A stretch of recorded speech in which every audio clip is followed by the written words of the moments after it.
for the ones who said we would make it. This is for the ones who said we would take it. Never let you down, you the real reason. This $1 billion smile never came easy. This might be the one, couple label deals. Elon Musk of Tesla and SpaceX. I met him when I was 18, he was 19. We were at college. He would ask me out, and I would say no. And he would call me up again, and he would ask me out, and I would say no. We ended up living together in an apartment in the Bay Area, which we shared with 3 roommates and a miniature dachshund who was not house-trained. And by the time we divorced, we were living in a house in Bel Air with no roommates and a miniature dachshund who still was not house-trained. Man, hit that like button, everyone. Hit that like button. So it's a really funny Simpsons episode. Elon has this meaningful relationship with Homer. It's very bromantic. Bromantic. The Smithers character says to another character that somebody like Elon must have a darkness in his soul. This line leaped out at me because I actually think a lot about creativity and darkness and the larger-than-life nature of these people that we call visionaries and geniuses. And darkness does not have to mean evil. You know, it can refer to anything that has not yet been brought out into the light. That's a good point. That's a good point. Not all darkness is darkness. That is a very, very great point. You know what I mean? That's a very freaking great point. Because people like to say everything that's in the dark is bad, but if it hasn't been brought to the light, like I like the way she put that. Beyond boundaries, beyond our comfort zone, where a lot of us do not want to go. As creatives, our job is to uncover what lies in the darkness and give it new life, new identity.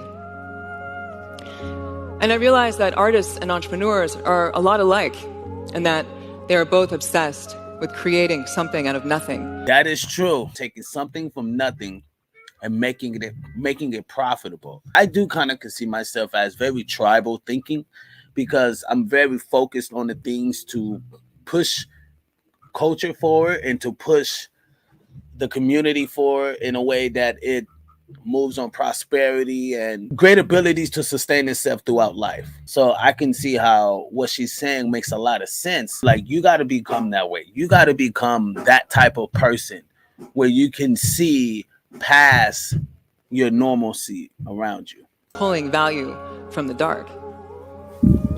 So when I was preparing this talk, I said to Elon, so do you have any advice that I could maybe give to bright young things in the audience who might want to grow up to be you? I said, I don't know if they would still want that, if they really knew what it's like to be me. Before we call these people visionaries, before they have that kind of success, we have other words for them. We call them, geek or outsider, socially awkward, weird, a little different.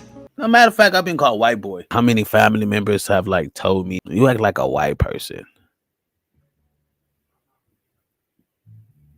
I just want great things in life. It's not a color on that. I've heard that so many times. I felt weird. And I think that's something that we have to understand. Just because you may talk proper, just because you may want to move your life a different way, you just want to be exceptional. People and life has a way of making you feel like you're not exceptional. It's up to you to figure out that. And I am socially awkward sometimes. I've been told that you're the odd one. You're the black sheep. That's why I created this whole gas mask tribe.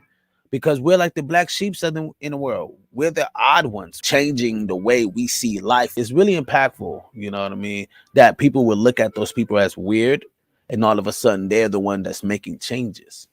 He was a kid. He hated going to school because the other kids liked to follow him home and they would throw soda cans at his head.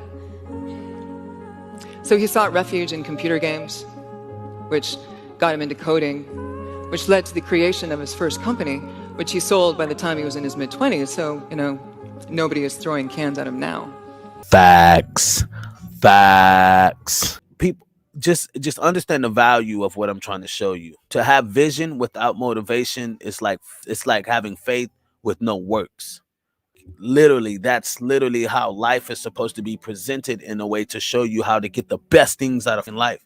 Start something to change the earth. It's just that simple. It's not even hard. It's just that people make it hard because the situations around them, right? They take life, bills, kids, job, all this other shit, and they let the life get inside their head, and they just go off the Richter. Like, life is meant to be challenged. That's why we can live it. During my years with Elon, I became familiar with a distinct and deeply tribal mentality known as engineers, which he sold by the time he was in his mid-20s, so, nobody is throwing cans at him now. During my years with Elon, I became familiar with a distinct and deeply tribal. During my years with Elon, I became familiar with a distinct and deeply tribal mentality. Time he was in his mid-20s, so, nobody is throwing cans at him now.